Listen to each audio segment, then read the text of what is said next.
अग्ने व्रतपते व्रतं चरिष्यामि तच्छकेयं तन्मे राध्यताम्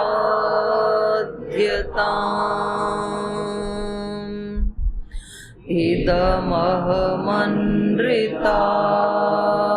सत्यमुपैमि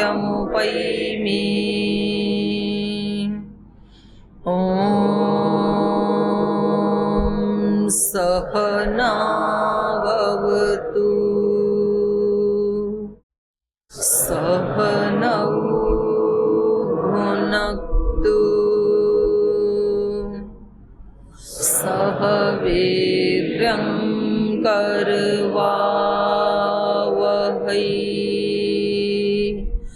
तेजस्विनावधीतमस्तु मा विद्विषावहै ॐ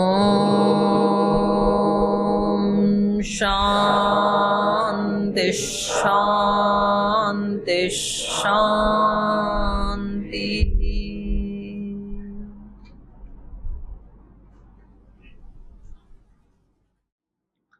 वाल्मीकि रामायण के अरण्य कांड का 22वां सर्ग हम पढ़ेंगे आज। और पिछले सर्ग में रावण का दंडकारण्य में मारीच के आश्रम में जाना और मारीच का रावण को ठीक सलाह देकर के वापस समझाना और ये बताना कि श्री राम की पत्नी का अपहरण करने वाला जो विचार है वो जिसने भी आपको दिया है वो निश्चित रूप से मित्र रूप में शत्रु है, पूरी लंका का ही शत्रु है, पूरे कुल खानदान का ही शत्रु है।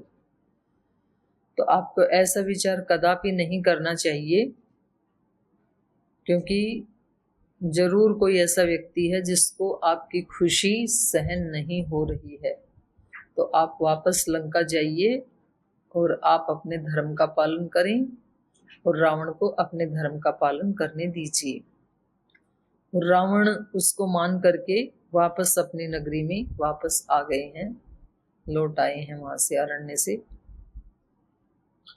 तो यहाँ पर विचार करने योग्य ये है, पिछले सर्ग में जो प्रसंग है कि एक तो व्यक्ति को सलाहकार, मित्र, दोस्त, संगति अच्छे लोगों की करनी चाहिए। रामचरितमानस में जो नवधा भक्ति कही है उसमें प्रथम भक्ति संतन कर संगा, क्योंकि यदि संतों के संग में नहीं रहेंगे तो उससे विपरीत वालों के संग में ऑटोमेटिक चले ही जाएंगे। और संतों का संग ये नहीं है कि हम मंच पे बैठ के अपने गुरु के साथ में प्राणायाम करें, योगासन करें, वो ही संग है। फिजिकली संग की बात नहीं कही जा रही। फिजिकली तो सबको संग मिलना पॉसिबल ही नहीं है। संग का मतलब है वहां हृदय से साथ रहना, भावनाओं से साथ रहना, विचारों से साथ रहना, उसको संगति कहा है। और वही संगति प्रभाव डालती है हमारे ऊपर। यदि हम ऐसे लोगों की संगति में रहते हैं, संगति में अर्थात हमारी भावनाएं, हमारे विचार भी ऐसे ही रहते हैं जैसे हमारे गुरु के हैं, हमारे कार्य भी ऐसे ही होते हैं जैसे हमारे गुरु के हैं, क्या किसी संत महापुरुष के हैं। तो इसको संग कहा है। गुरु की दृष्टि तो ऐसी है कि वो सब में भागवत दृष्टि रखते हैं, सबको भगवान की दृष्टि से देखते हैं, भगवती की दृष्टि से देखते हैं। और शिष्यों की परस्पर आकर्षण की दृष्टि है। तो गुरु का संग कहाँ हुआ? दुष्टों का संग चल रहा है आपके दिमाग में, फिर असुरों का संग चल रहा है। गुरु सात्विक आहार लेते हैं, मुट्ठी भर आहार लेते हैं, और हम 1 किलो राशन लेते हैं। तो गुरु का संग कहाँ हुआ? असुर का संग चल रहा है हमारे अंदर। गुरु की भावनाएं कितनी ऊंची हैं, कि कैसे हम सारी सृष्टि को, केवल भारत को नहीं, पूरी पृथ्वी को रोग मुक्त कर दें। इतनी पावर हमारे ऋषियों के ज्ञान में है। उसको स्वयं जी करके, दूसरों को उसका प्रचार प्रसार करके, उनको समझा करके। तो गुरु की भावनाएं, गुरु की दृष्टि इतनी विराट है जो सारी मानवता को सुखी करना चाहते हैं। और ये अपने कमरे में पड़ा पड़ा अपने ही सुख के बारे में, अपनी ही नकारात्मक भावनाओं के बारे में सोचता रहता है। तो गुरु का संग कहाँ हुआ? तो जैसी संगति में रहते हैं, जैसा संग वैसा रंग, वैसी रंगत आ ही जाएगी जीवन में। बाहर से ना दिखाएं तो भी आ जाएगी, थोड़े दिन में पता लग ही जाएगा। इसलिए सावधान रहने की आवश्यकता है।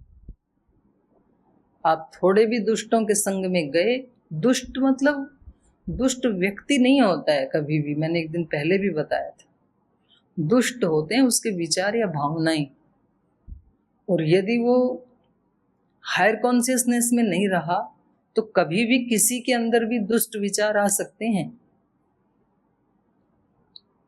क्योंकि आप में से कुछ श्वेत वस्त्रों में हैं, कुछ भगवा वस्त्रों में। भगवा वस्त्रों में भी आ जाएंगे अगर आप संतों की संगति में नहीं रहे तो। और ब्रह्मचारियों के दिल दिमाग में भी आ जाएंगे यदि हम ऐसे अकंपन जैसी संगति में रहे तो संगति का बहुत ही बड़ा महत्व है जीवन में। इसलिए बचपन में सब स्कूलों में बच्चों को पढ़ाया जाता है, सत्संगति के ऊपर एक ऐसे लिखो। इंग्लिश में भी सिखाया जाता है, हिंदी में भी, और जो भी अपनी प्रांतीय भाषाएं उनमें भी यही सिखाया जाता है। कभी सेव ला करके सिखाया जाता है, 10 अच्छे सेव थे, एक उसमें स्पॉइल वाला रख दिया, सारी रात साथ में रखे रही, सुबह पता लगा 11 की 11 ही दूषित हो गई। ये संगति का प्रभाव लगे बिना रहता नहीं है। इसलिए संगति संतों की लो, यही भक्ति है। भक्ति यहाँ से शुरू होती है। भक्ति भजन गाने से शुरू नहीं होती है। भजन गाना बहुत अच्छी बात है, लेकिन भजन गाने वाले यदि भगवान की संगति में नहीं रहते, गुरु की संगति में नहीं रहते हैं, तो मारे जाएंगे, फिर स्पॉइल हो जाएंगे। भक्ति का मतलब तिलक लगाना नहीं है। तिलक लगाना अच्छी बात है, पर तिलक लगाने वाले यदि भगवान गुरु की संगति में नहीं रहे तो मारे जाएंगे। माला पहनना, तिलक लगाना, भगवा वेश धारण करना, मंदिर जाना, जप करना, भजन गाना, सत्संग मतलब भजन वाला सत्संग, तो ये सारी चीजें हमारी रक्षा कर नहीं पाएंगी यदि हम अंदर से किसी गलत व्यक्ति के सानिध्य में रहते हैं तो। गलत विचारों के, गलत भावनाओं के सानिध्य में रहते हैं, बिल्कुल मारे जाएंगे।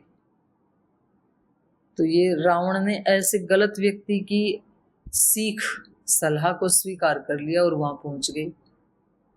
और यदि कोई अच्छा व्यक्ति मिल जाए तो पीछे की दुष्टता को भी हटा सकता है। मारीच ने ठीक सलाह दी। ऐसी सलाह देने वाले यदि कभी जीवन में मिल जाएं, भगवान का अनुग्रह समझना कि भगवान ने ही इस व्यक्ति को भेजा है। नहीं तो व्यक्ति क्या करता है, अच्छी बात बताने वाले को तो अपना दुश्मन मान लेता है, और जो उसको दिग्भ्रमित कर रहा है उसको मित्र मान लेता है।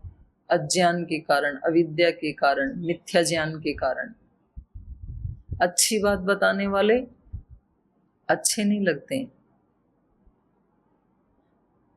लेकिन इनका ये भगवान का ही अनुग्रह था कि इनको रावण को सुबुद्धि आई और इन्होंने मारीच की बात को माना और वापस अपने लंकापुरी में लौट आएगी।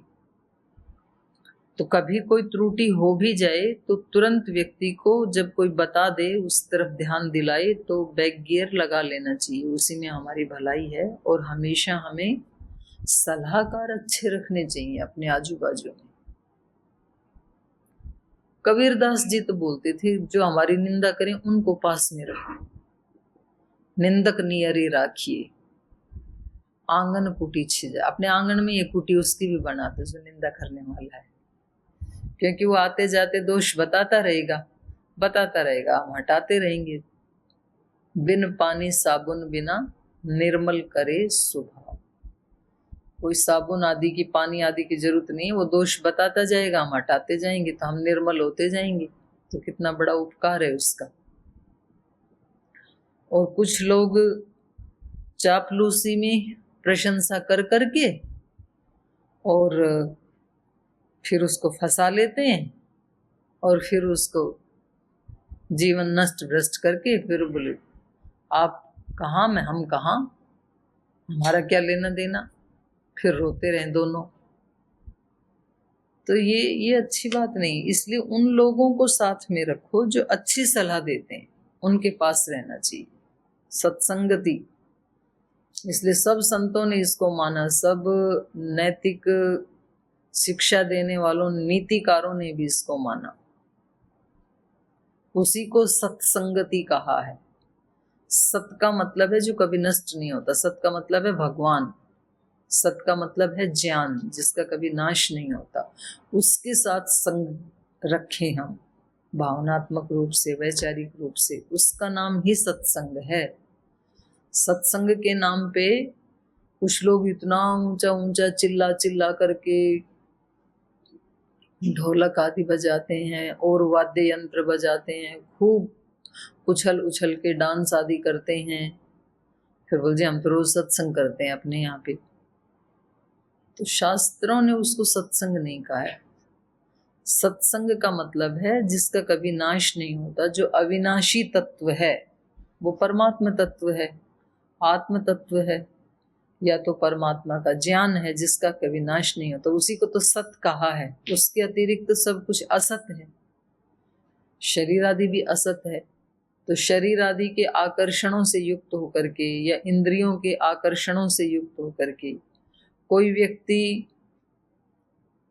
बोलता बहुत सुंदर है, कोई व्यक्ति गाता बहुत सुंदर है, कोई व्यक्ति देखने में अच्छा लगता है, तो ये सब क्या है, असत है ये तो। और इनको देखकर अगर कोई किसी की संगति करता है तो ये क्या हो गया, असत का संग है, ये सत्संग नहीं है, विनाशी का संग है ये। और विनाशी तो कभी भी नष्ट हो सकता है और एक दिन तो निश्चित रूप से ही हो जाएगा, पर वो एक दिन कब किसके जीवन में आएगा ये कुछ भी निश्चित नहीं, कभी भी आ सकता है। जरूरी थोड़ी वो 70-80 साल 90 साल के बाद आएगा, कभी भी आ सकता है। तो अच्छे लोगों को ही अपना सलाहकार, अपना मंत्री, अपना सचिव, अपना मित्र, और यहाँ तक कि गुरु शिष्य परंपरा में भी यही कहा जाता है कि गुरु भी बहुत सूझबूझ से बनाना चाहिए और शिष्य भी बहुत सूझबूझ से बनाना चाहिए। शिष्य भी डुबो देते हैं, नहीं तो कभी कभी ऐसे भी होता है, कभी तो गुरु जी कर देते हैं काम, कभी तो शिष्य कर देते हैं काम। तो संबंधों में पहले तो सोच समझ के हमारे जो प्रकृति के संस्कारों के अनुकूल है उसी के साथ संबंध रखना चाहिए। लेकिन वो कभी कभी व्यक्ति को ऐसा लगता है कि भाई इसका जैसा तो हितैषी कोई है ही नहीं, ये तो मेरे को कितना आगे बढ़ा रहा है। तो भाई ये तो देख लो कि वो खुद जीवन में कितना आगे बढ़ा है, आपको तो तभी बढ़ाएगा ना। तो अकंपन कितना आगे बढ़ा है उतना तो बढ़ा ही देगा रावण को, जितनी जिसकी सामर्थ्य है उतना ही तो दे पाएगा ना। तो सबसे सर्वशक्तिमान तो परमात्मा है, तो उसका संग सबसे बढ़िया। तो और फिर कोई अगर किसी को ऐसा समर्थ गुरु मिल जाए जो पहले तो अपने जहां तक उसने कोई मुकाम हासिल किया है वहां तक हमें पहुंचाए और फिर उससे आगे परम तत्व तक लेकर के जाए, उसका साथ कभी नहीं छोड़ना चाहिए। चलती चक्की देखकर दिया खबीरा रोए, दो पाटन के बीच में साबुत बचा न कोई। फिर उनका बेटा था कमाल।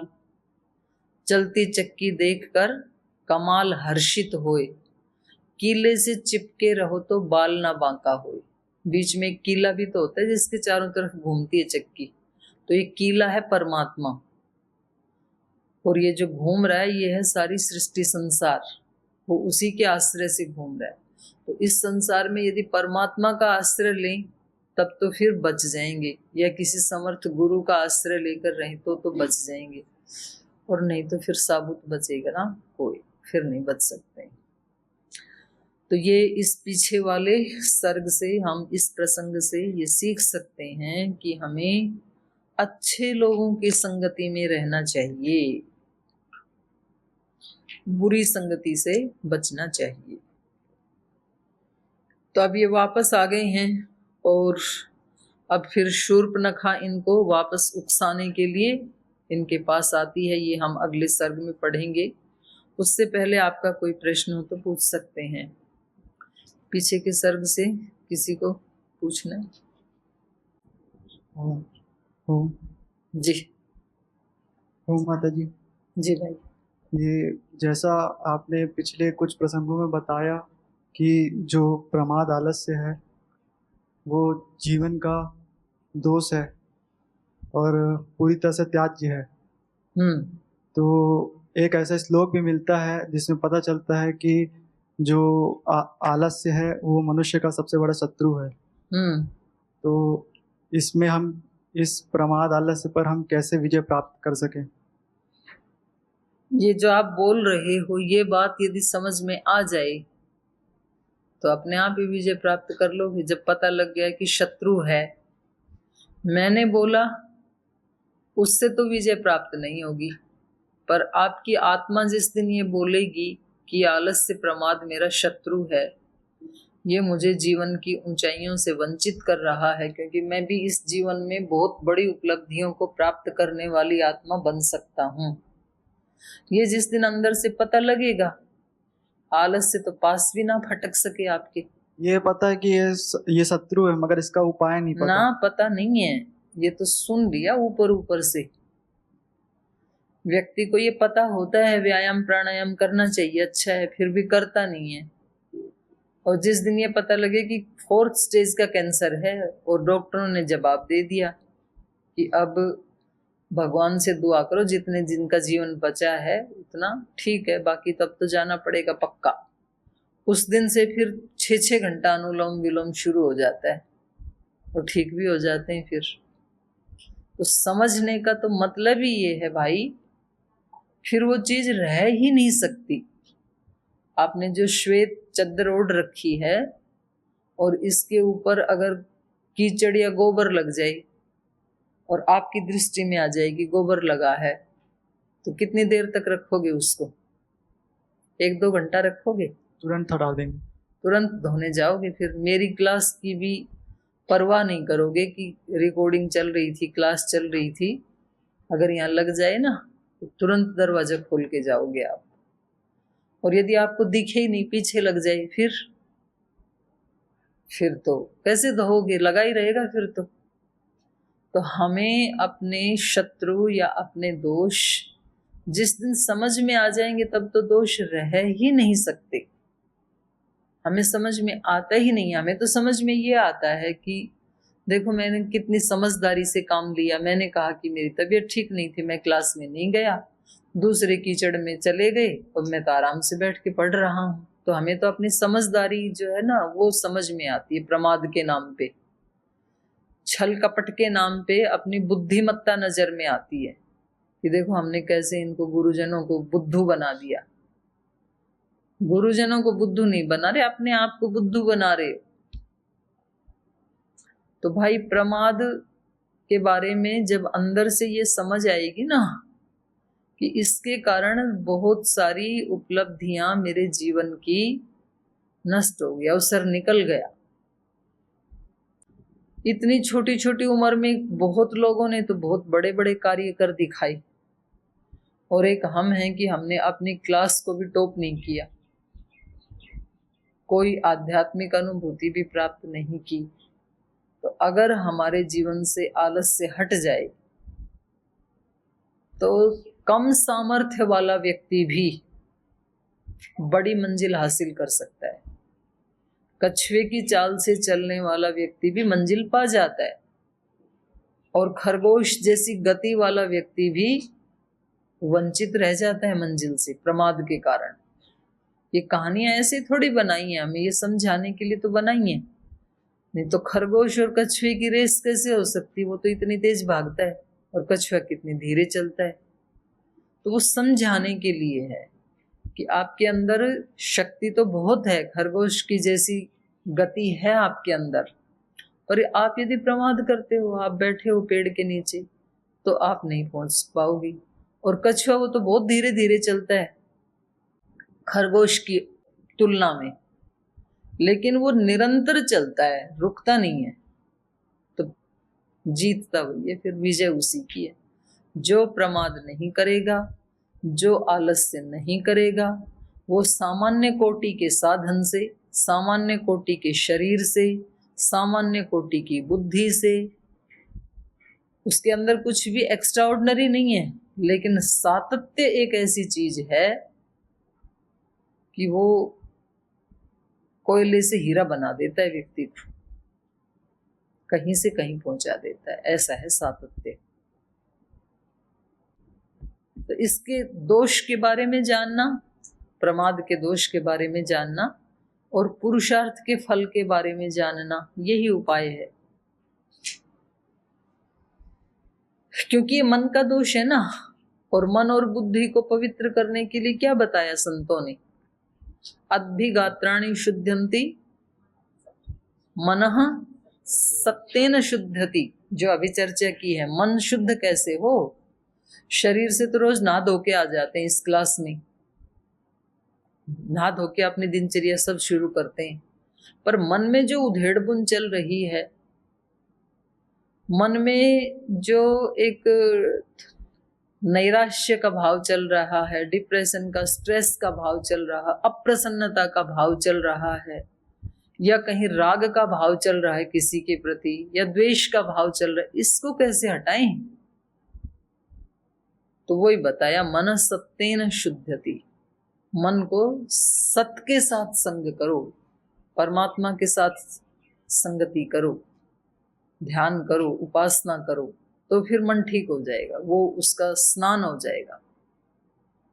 विद्या तपोभ्याम भूतात्मा।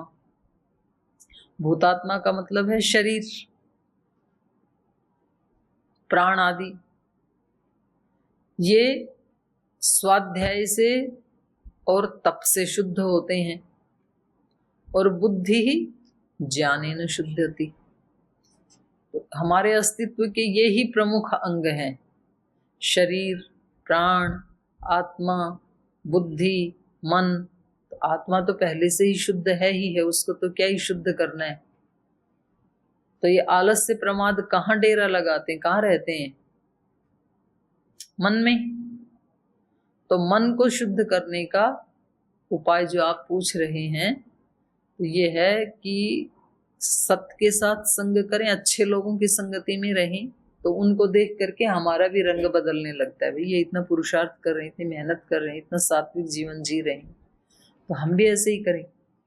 तो एक तो सज्जनों की संगति, सत के साथ संगति, गुरुजनों की संगति, और फिर ये ज्ञान जो ये शास्त्र हमें सिखा रहे हैं, दर्शनों का, उपनिषदों का, गीता का, रामायण का, ये ज्ञान ही तो है ऋषियों का। तो इससे जैसे जैसे बुद्धि शुद्ध होती है, अपने आप ही आलस्य प्रमाद फिर हट जाते हैं, हट जाएंगे। ये जानना भी एक स्टेप आगे बढ़ना ही है।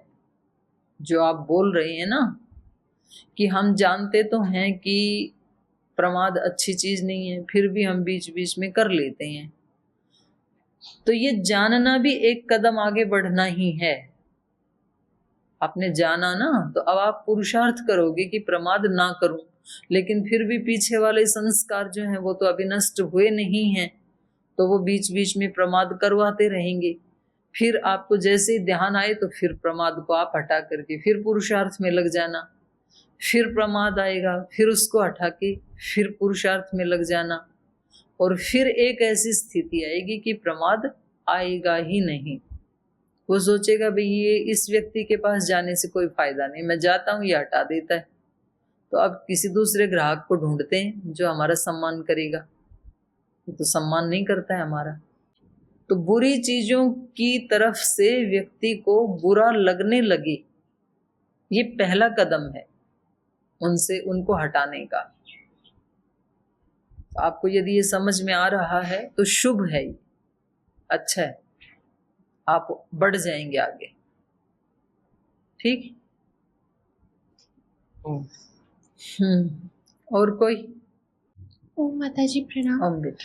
माता जी मेरा प्रश्न ये है कि जो हमारे विश्वविद्यालय का लोगो है ना, उसके नीचे लिखा हुआ है सा प्रथमा संस्कृति विश्ववारा, उसका अर्थ क्या है?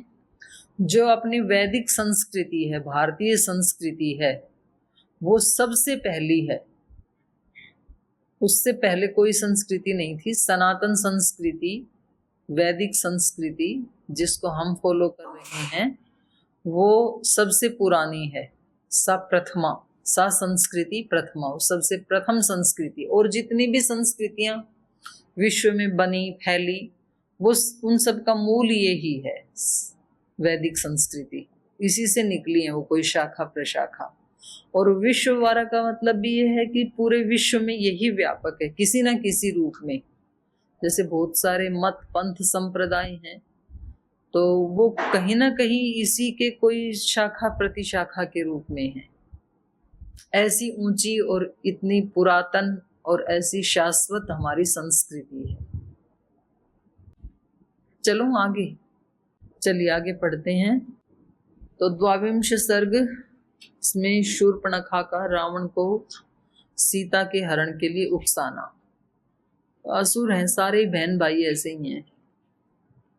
ततः शूर्पणखा दृष्ट्वा सहस्राणि चतुर्दश हतान्येकेन रामेण रक्षसां भीमकर्मणां दूषणं च खरं चैव हतं त्रिशिरसा सह जगाम परमोद्विग्ना लंकां रावणपालितां साददर्श विमानाग्रे रावणं दीप्ततेजसम् उपोपविष्टं सचिवैर्मरुद्भिरिव वासवम् रावणं शत्रुहन्तारं मन्त्रेभिः परिवारितम् अभिगम्य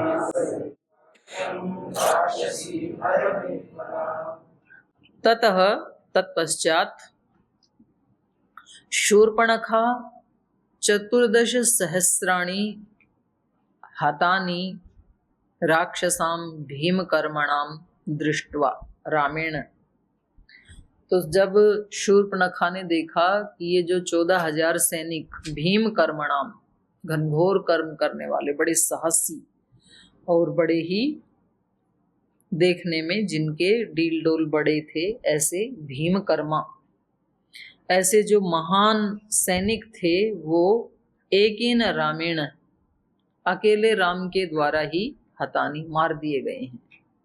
तो उसने देखा सारी सेना मर गई और उसके साथ साथ दूषणम च खरम चैव, खर और दूषण जो उसके 2 भाई हैं वो भी मर गई, जो इनके राजा थे सेना के। हतम त्रिशिरसा सह, और त्रिशिरसा ये सेनापति था इनका, तो वो भी मारे गए। वहां पर सब वहीं पड़े हुए हैं, मरे हुए।